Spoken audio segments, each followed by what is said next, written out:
வணக்கம். சமூக ஆர்வலர் பாலியல் கடந்த 6 வருஷமாக இந்த ஸ்பேரோஸ் குருவிகள் எங்கள் வீட்டில் வந்து நாங்கள் இதுக்காக பயங்கர சிரமப்பட்டிருக்கேன். இதுக்கு தேவையான கேஜஸ்லாம் பக்கத்து வீட்டில் எல்லார் வீட்டில் கொடுத்துருக்கேன். இது நல்லா இப்போ நிறைய ரிசல்ட் இருக்குது. கிட்டத்தட்ட நூற்றுக்கணக்கான குருவிகள் இங்கே கூடு கட்டி வாழுது.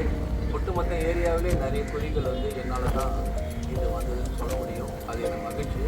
வீட்டுக்குருவிகள் ஒரு பக்கம் வந்து போயிருந்தாலும் வெயில் தாக்கம் அதிகமானதுனால இந்த காட்டுக்குருவிகளை எங்கள் வீட்டுக்கு வந்துச்சு. அந்த ஒரு வகை தான் முடியான்றது. இது அரிய வகையில் பரவுது, ஸ்பேரோது. இது பெரும்பாலும் யார் கண்ணிலையும் படாது. இப்போ எங்கள் வீட்டில் அது நிறைய வந்து உணவு தண்ணியெலாம் சாப்பிட்டு போகிறது ரொம்ப மகிழ்ச்சியான விஷயம். இது வந்து அரிய வகை என்பதனால குறிப்பிட்ட நேரம் தான் உணவு தரேன், எப்பவுமே தரதில்லை. ஏன்னா அது நேச்சுராக அது தேட்டரை எண்ணம் போயிடும். அதுக்காக தான்.